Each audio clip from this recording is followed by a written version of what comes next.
Alors ici nous allons nous allons démontrer les formules de cours. Cette démonstration, vous n'avez pas besoin de la connaître, même si vous ne la comprenez pas, bon, c'est pas dramatique pour réussir à faire ce chapitre, c'est mieux de la comprendre hein, si vous comprenez un peu l'intégration, mais si vous ne la comprenez pas, c'est pas du tout dramatique pour la suite du chapitre.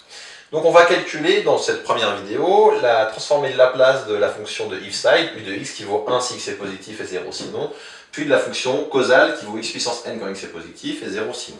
Donc comment ça fonctionne? Commençons par celle-ci. Donc on va se placer, on va prendre soit P strictement positif, et on va calculer ici la transformée de Laplace, L, de la fonction U. Donc là, ce symbole L majuscule signifie que c'est la transformée de Laplace. La transformée de Laplace de la fonction U, et je vais la calculer en un point P. Traditionnellement, on utilise P pour les transformées de Laplace. D'ailleurs, normalement, on prend T pour les fonctions, ce que je prends dans tous mes exemples de télé d'ailleurs, et on prend P pour les transformées de Laplace. Alors, si je prends la définition, c'est l'intégrale 0 à plus l'infini de votre fonction, c'est-à-dire ici u de x fois exponentielle moins px dx. Comment je vais calculer cette chose-ci? Ma fonction u de x, en fait, elle vaut 1 si x positif et 0 sinon. Et comme j'intègre que sur les positifs, elle vaut tout simplement 1. Donc ça revient à calculer l'intégrale 0 à plus l'infini de exponentielle moins px dx. Primitive de ça, j'en connais une.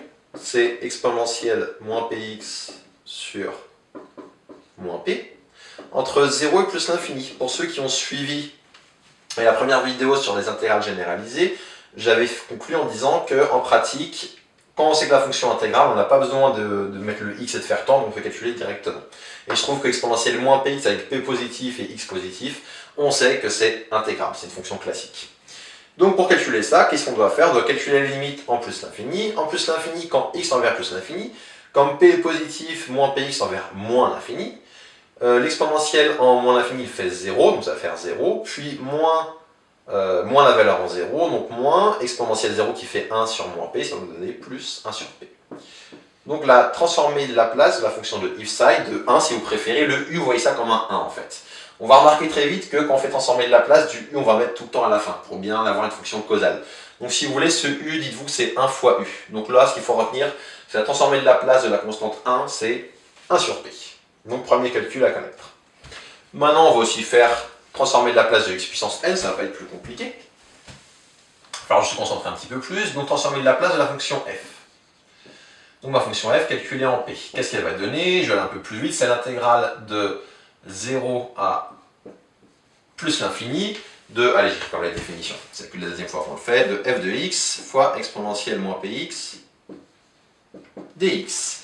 Qu'est-ce que ça va donner ici? F de x, je remplace, c'est x puissance n, donc ça fait intégrale de 0 à plus l'infini, x puissance n, exponentielle moins px dx. Donc là ici, pourquoi le u je m'en préoccupe pas? Parce que j'intègre entre 0 plus l'infini et que le u il vaut 1 entre 0 et plus l'infini. Donc je peux le retirer en fait quand je fais mes calculs.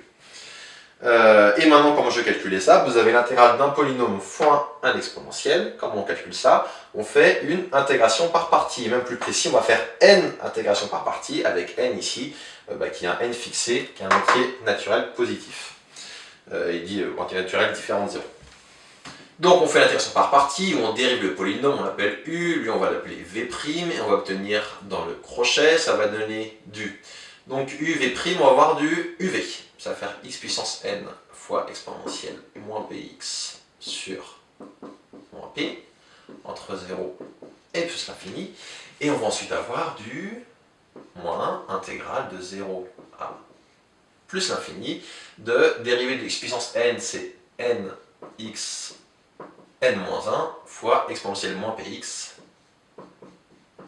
sur moins p dx. Du coup, le sur moins p, d'ailleurs, je le sors devant, en constante. Ça va me donner plus 1 sur p, cette chose-là. Je calcule, qu'est-ce qui va se passer? Il va se passer qu'en plus l'infini, l'exponentielle ici de moins l'infini tend vers 0, et en 0, c'est le x puissance n qui vaut 0. Donc, ça simplifie. Et là, qu'est-ce que je fais? Je refais une IPP.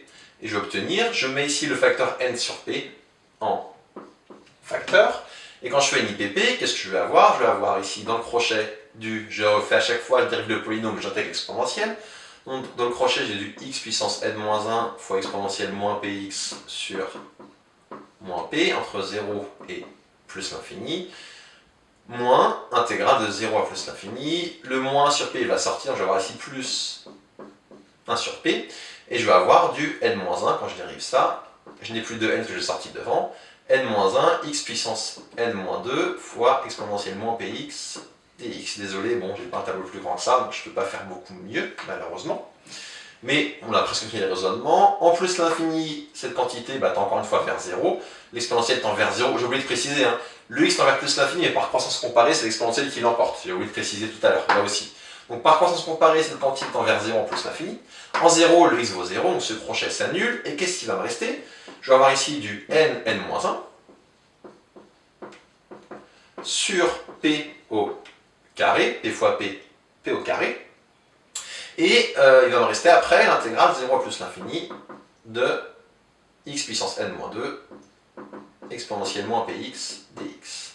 Et ce qui va se passer, alors je vais écrire ici égale 3 petits points, je mets une étoile et je termine là. C'est que, donc, normalement ces 3 petits points là, il faudrait que je remplace ça par une démonstration par récurrence. C'est pas du tout le programme du DUT la récurrence, donc du coup je vous le fais pas. Et je vous dis que proprement il faudrait faire une récurrence, mais là ce qui va se passer, c'est quand je vais réitérer, là je vais avoir quoi qui va sortir un n-2 sur p, puis un n-3 sur p, puis un n-4 sur p, etc. etc. etc. Donc n fois n-1 fois n-2 fois n-3 fois n-4 fois jusqu'à 1, ça va me donner factoriel n. Donc je vais trouver factoriel n sur... Ce qui va se passer, c'est que les p, pour que ça fonctionne, je vais faire ça jusqu'à qu'il me reste que l'intégrale de l'exponentielle moins px, qui va me donner lui-même encore un 1 sur p. Donc, si vous faites, vous verrez que vous trouverez p puissance n plus 1.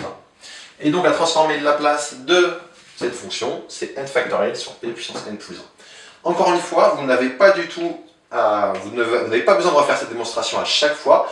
Je vous l'ai fait pour être complet, parce que ça vous réentraîne sur le calcul intégral, et pour vous montrer comment on trouve les formules qui sont dans le tableau. Mais c'est rare que je vous dise ça, ce que je vous invite, c'est vraiment à connaître par cœur le tableau que vous avez dans votre cours. Donc le tableau rouge, apprenez-le par cœur, connaissez bien toutes vos formules.